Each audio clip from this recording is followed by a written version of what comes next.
بسم الله الرحمن الرحيم. الحمد لله والصلاة والسلام على رسول الله وعلى آله وأصحابه أجمعين. أما بعد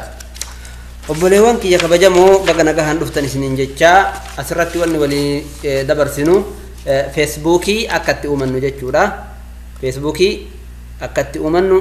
جتّورا فيسبوكي أمتشوف درسو صفحة جوجلي بنا صفحة جوجلي كبارتي بريسنا جتّو فيسبوكي fakkeenyaaf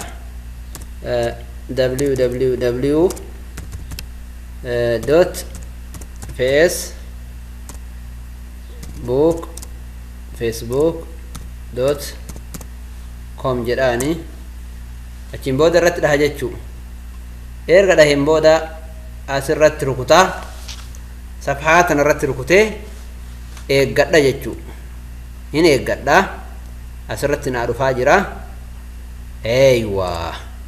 ارجعنا سرتنا دوفه فارست نيم كجدو كان الرتي فكينياف ابو جداني لاست نيم كجدو كان الرتي امو الرت ركوتودان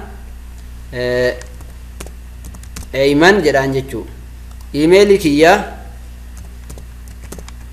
الرتي بريسا ايميلي كيا الرتي بريسا جچودا كدران ابو irratti barreessa jechuu imeelii sanuma deebisee barreessa jechuu imeelii sanuma deebisee barreessa bakka paaswordii jedhu kanatti isuma deebisee barreeffadha waan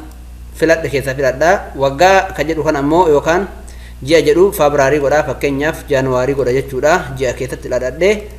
guyyaan keessatti ladhadhe fakkeenyaaf guyyaa 15 godha year bakka jedhu immoo waggaa bara jechuudha fakkeenyaaf bara 90 godha 1990 yoo dubartii ta'e female jedhaani yoo dhiira ta'e ammoo male jedhaan jechuu achiin booda bakka sign up jedhu kana irratti rukutee sign up bakka jedhu kana irratti rukutuudhaan sadarkaa itti aanutti fufa jechuu asirratti rukuta sign up bakka jedhu kana irratti jijjiiree jira. Aywa erga inni seene achiin booda step kana dhiisi jedhaani bira dabarsaa achirratti rukutuudhaan erga kana asirratti baratti dhaladhe yookaan waan inni gaafatu kana maraa bira tarii jedhaani yoo fedhe bira tarii jechuunillee hindandahama jechuu ammas yoo inni nutti fide skip bakka jedhu kana irratti rukutaa erga dhahee booda bakka barumsaa kareefsa yoo feenetti guunnaa yoo inni suuraa nuu fide fakkeenyaaf upload bakka jedhu kana rukutaa eegasii in filadhaa suuraan kiyya eessa jiraan filadhaa fakkeenyaaf isa filadhaa ni eega jechuu achiin booda open jedheeni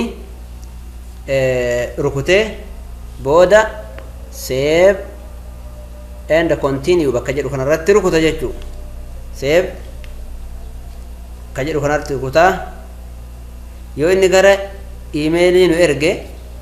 iimeelii kiyya dhaqee barbaadadha imeeli kiyya dhaqee barbaadadhee konfirmi godha jechuudha konfirmi godha jechuu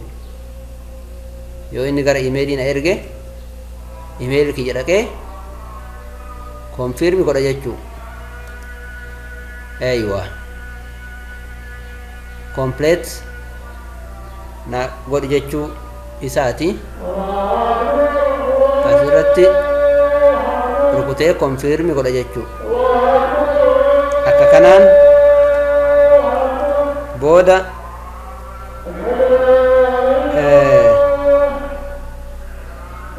geessa jechuu akka kanaan geessaa erganaa asirratti dhahuudhaan privacy setting ka jedhu irratti rukutee friendly bakka jedhu kanarratti waahila kee bakka jedhu kanarratti friends jedhaani booda asirratti illee rukutaa akka kanaan everyone bakka jedhu kanarratti illee friends jedhaani eegana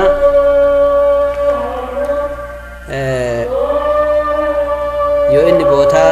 jireenyaa adda addaa na gaafate itti guuttadha jechuu bootaa jireenyaa yoo inni na gaafate